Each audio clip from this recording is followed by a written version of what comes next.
Shalom sesamaku yang dikasihi Tuhan. Hari ini kita akan membaca dan mendengarkan seri Alkitab Kronologi. Selamat mendengarkan.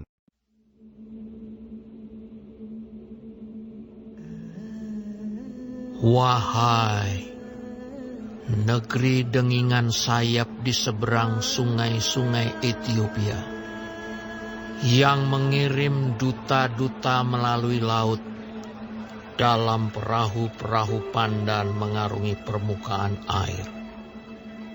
Pergilah, hai utusan-utusan yang tangkas, kepada bangsa yang jangkung dan berkulit mengkilap, kepada kaum yang ditakuti dekat dan jauh, yakni bangsa yang berkekuatan ulet dan lalim, yang negerinya dilintasi sungai-sungai.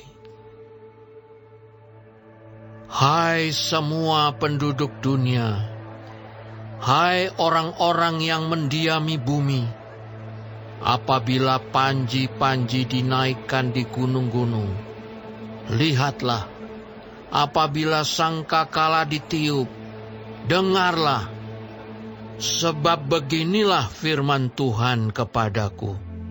Aku akan menjenguk dari tempat kediamanku dengan tidak bergerak. Seperti hawa panas yang mendidih waktu panas terik, seperti kabut embun di panas musim menuai.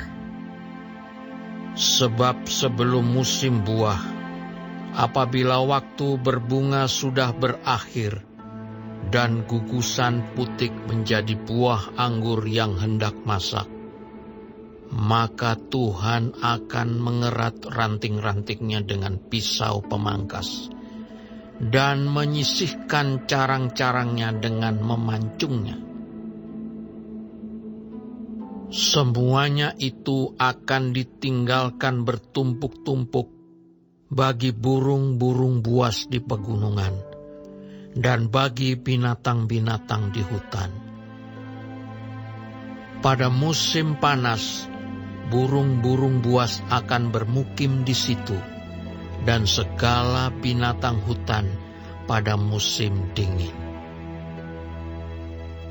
Pada waktu itu juga, persembahan akan disampaikan kepada Tuhan semesta alam dari kaum yang jangkung dan berkulit mengkilap, dan dari kaum yang ditakuti dekat dan jauh, yakni bangsa yang berkekuatan ulet dan lalim, yang negerinya dilintasi sungai-sungai, ke tempat nama Tuhan semesta alam, yaitu Gunung Sion.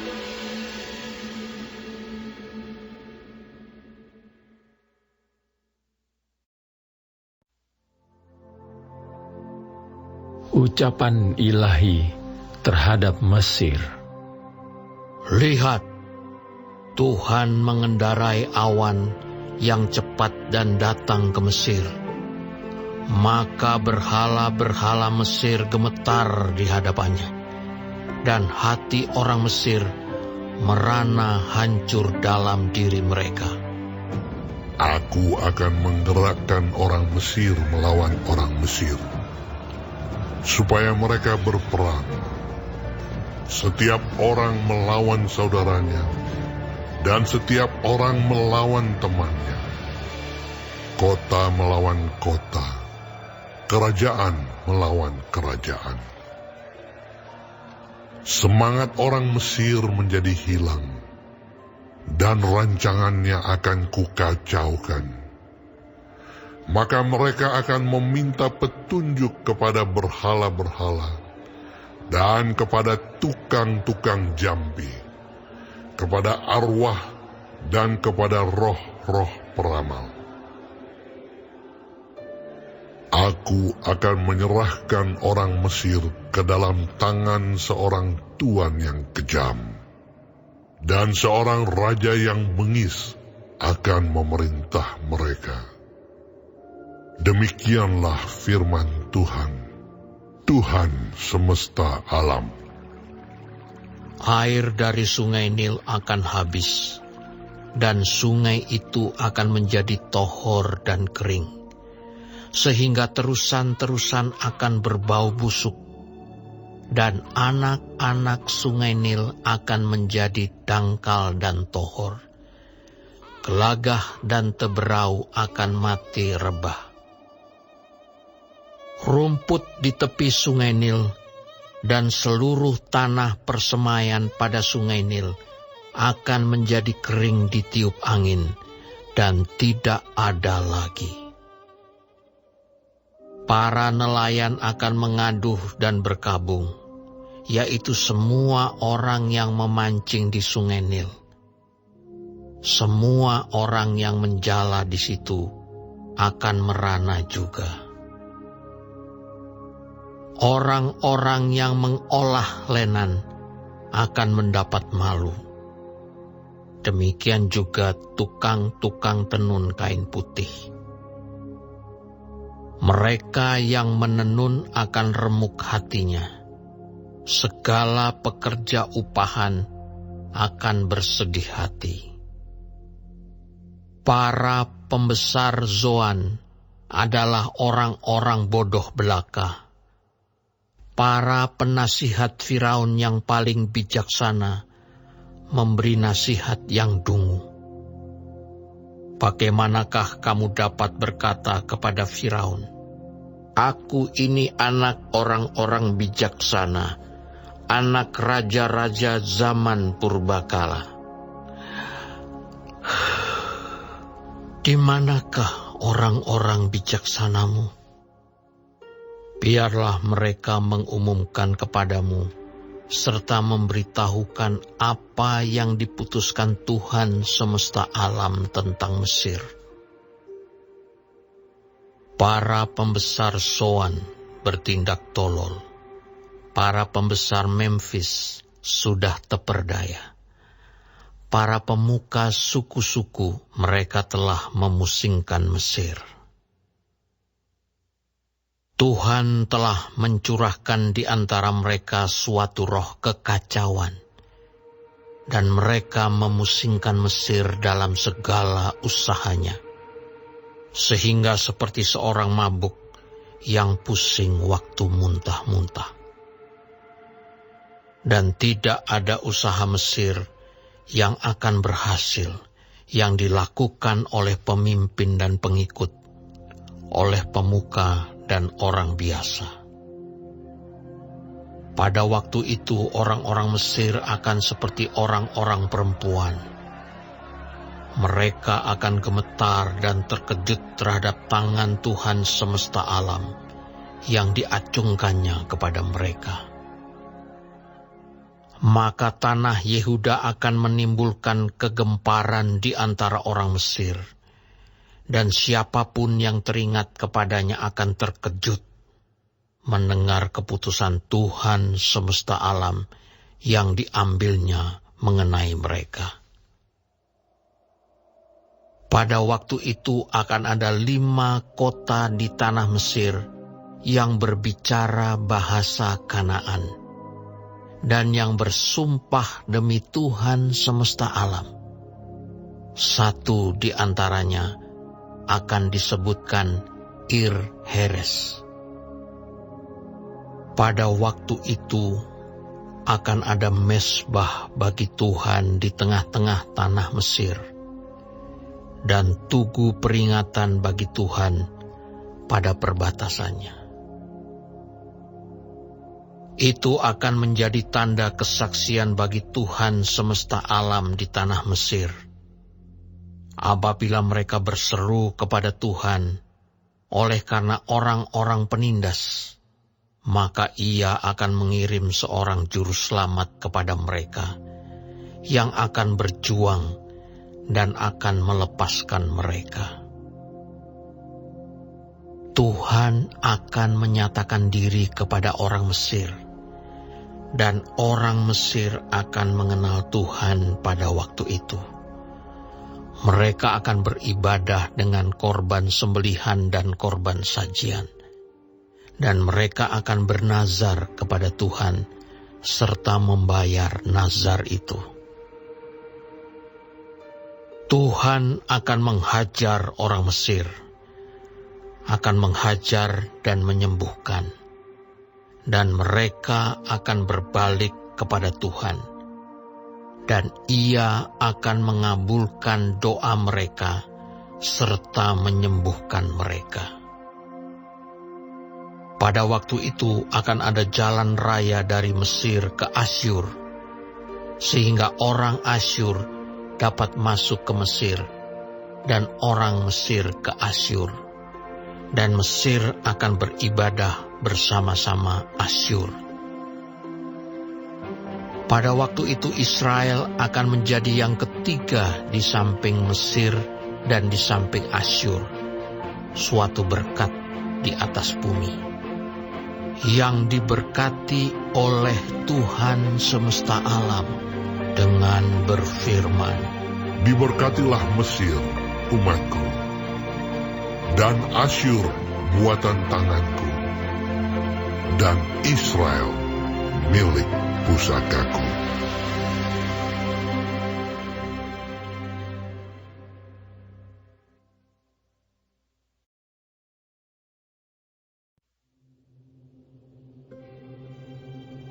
Pada tahun ketika panglima yang dikirim oleh Sargon, Raja Asyur, tiba di Asdod, lalu memerangi dan merebutnya.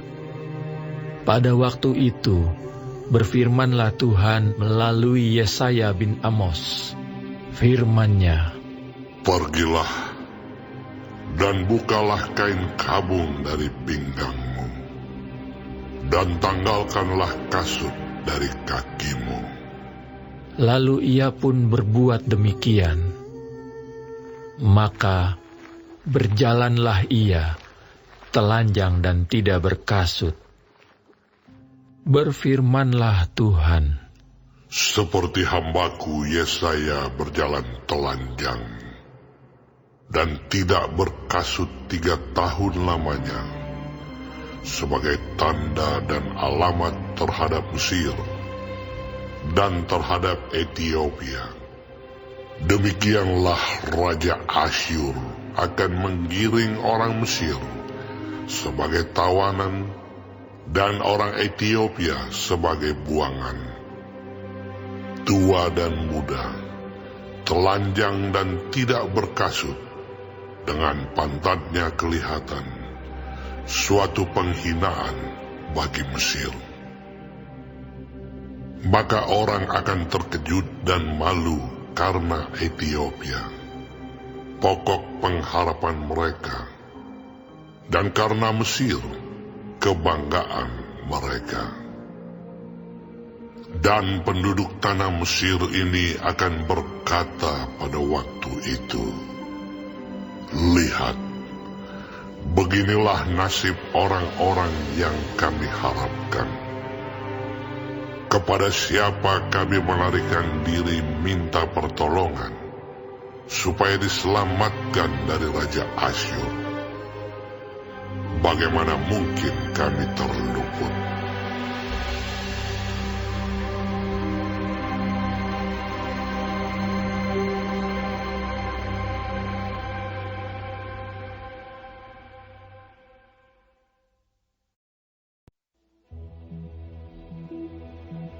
ucapan ilahi terhadap padang gurun di tepi laut. Seperti puting beliung mendesing lewat di tanah Negeb, demikianlah datangnya dari padang gurun, dari negeri yang dahsyat. Suatu penglihatan yang kejam telah diberitakan kepadaku. Penggarong-menggarong, perusak-merusak. Majulah, hai Elam. Kepunglah, hai Madai. Aku hentikan semua keluh yang ditimbulkannya.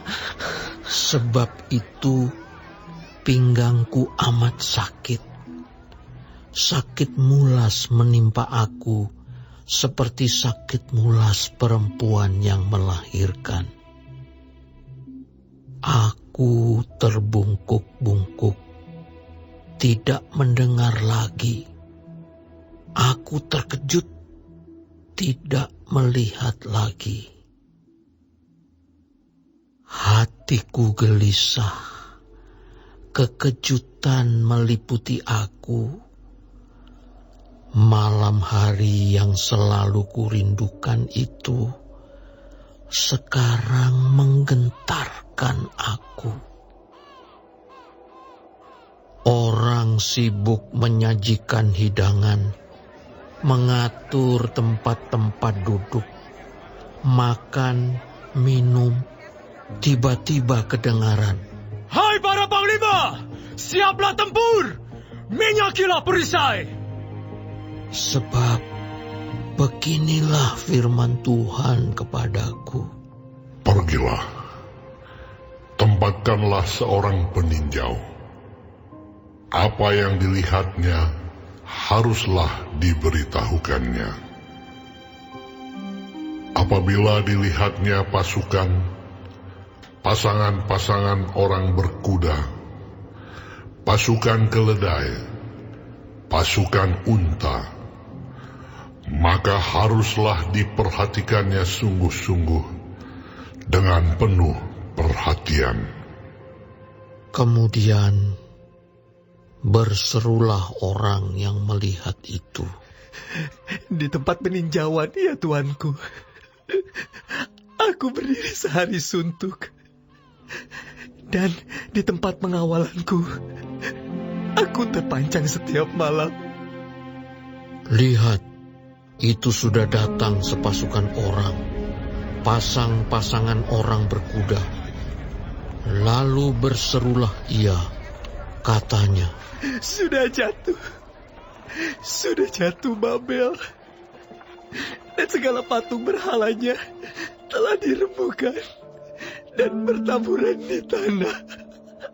hai bangsaku yang telah dipijak-pijak dan diinjak-injak.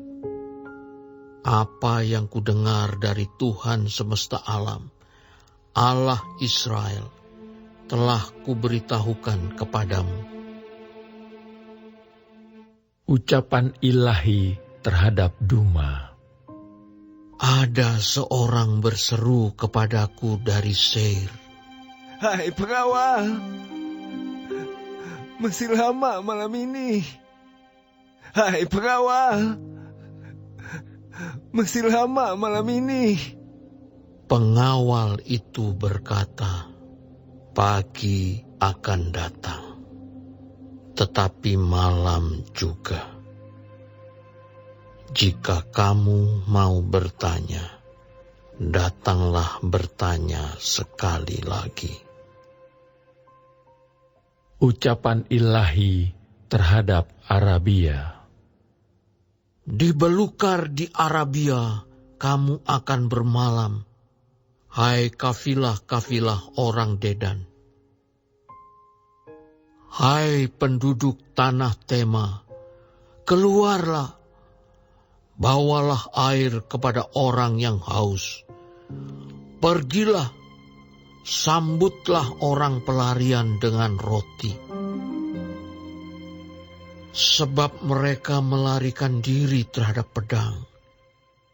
Ya, terhadap pedang yang terhunus, terhadap busur yang dilentur, dan terhadap kehebatan peperangan. Sebab beginilah firman Tuhan kepadaku. Dalam setahun lagi, menurut masa kerja prajurit upahan, maka segala kemuliaan Kedar akan habis. Dan dari pemanah-pemanah yang gagah perkasa dari Bani Kedar akan tinggal sejumlah kecil saja, sebab Tuhan Allah Israel telah mengatakannya.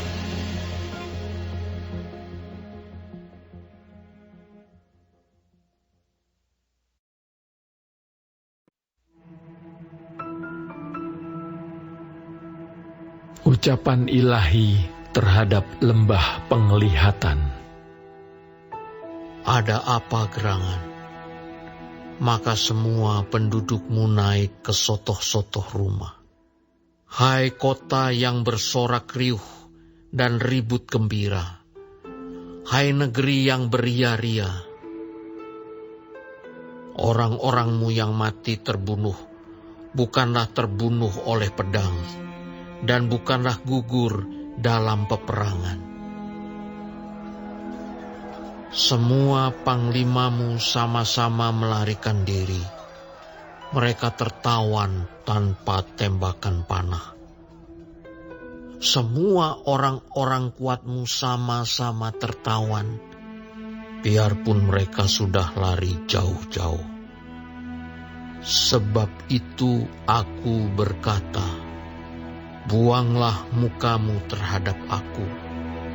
Biarkanlah aku menangis dalam kepahitan. Janganlah mendesak aku, supaya aku terhibur mengenai kebinasaan putri bangsaku. Sebab Tuhan semesta alam telah menentukan suatu hari. Ia akan menggemparkan, menginjak-injak, dan mengacaukan orang di lembah penglihatan. Tembok akan dirombak, dan teriakan minta tolong sampai ke puncak gunung-gunung. Elam telah memasang tabung panah. Aram datang dengan pasukan berkereta dan berkuda, dan Kir membuka sarung perisai.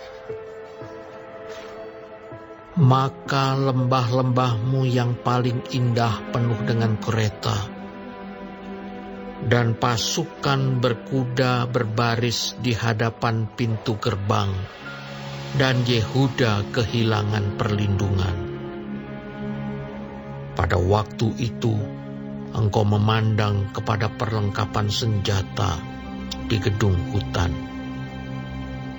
Kamu melihat bahwa memang sudah banyak sekali retak-retak tembok kota Daud, dan kamu mengumpulkan air kolam bawah. Kamu menghitung rumah-rumah di Yerusalem, dan kamu merobohkan rumah-rumah untuk meneguhkan tembok. Kamu membuat tempat pengumpulan air di antara kedua tembok itu, untuk menampung air dari kolam yang lama. Tetapi kamu tidak memandang kepada Dia yang membuatnya, dan tidak melihat kepada Dia yang telah sejak dahulu membentuknya. Pada waktu itu Tuhan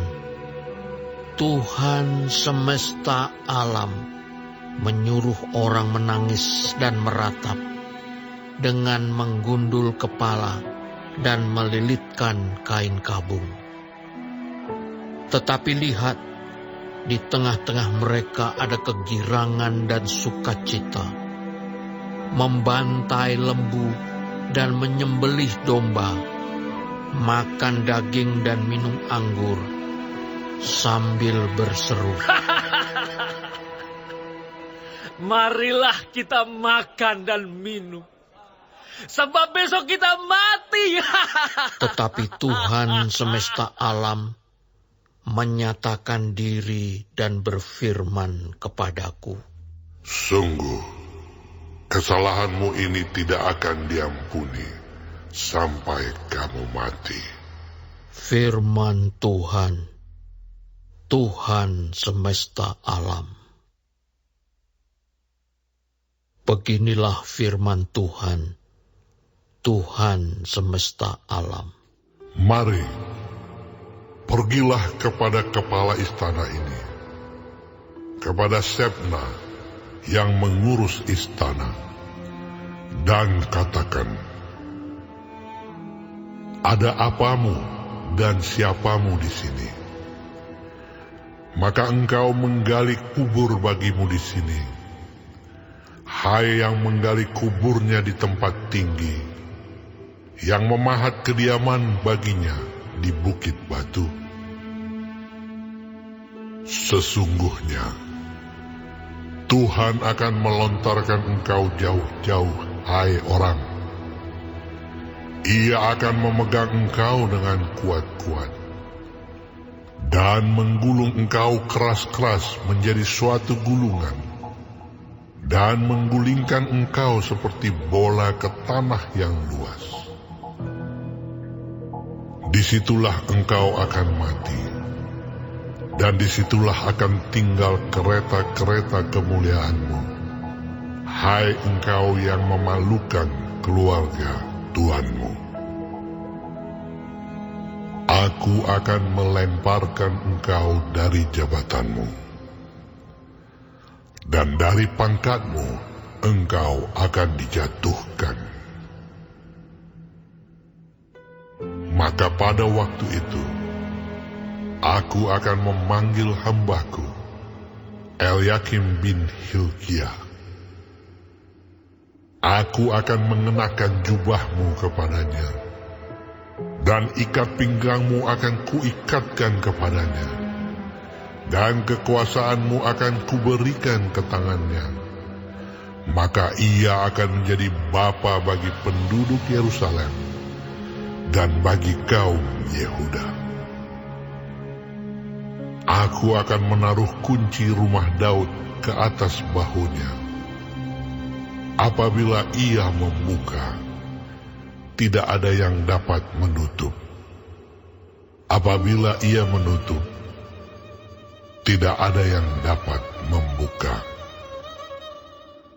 Aku akan memberikan dia kedudukan yang teguh, seperti gantungan yang dipasang kuat-kuat pada tembok yang kokoh. Maka ia akan menjadi kursi kemuliaan bagi kaum keluarganya.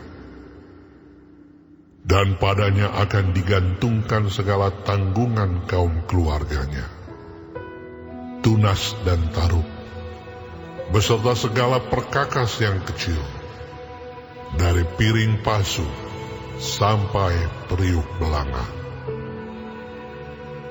Maka pada waktu itu, demikianlah firman Tuhan semesta alam. Gantungan yang dipasang kuat-kuat pada tempat yang kokoh itu tidak akan kuat lagi, sehingga patah dan jatuh, dan segala tanggungannya itu hancur, sebab Tuhan telah mengatakannya.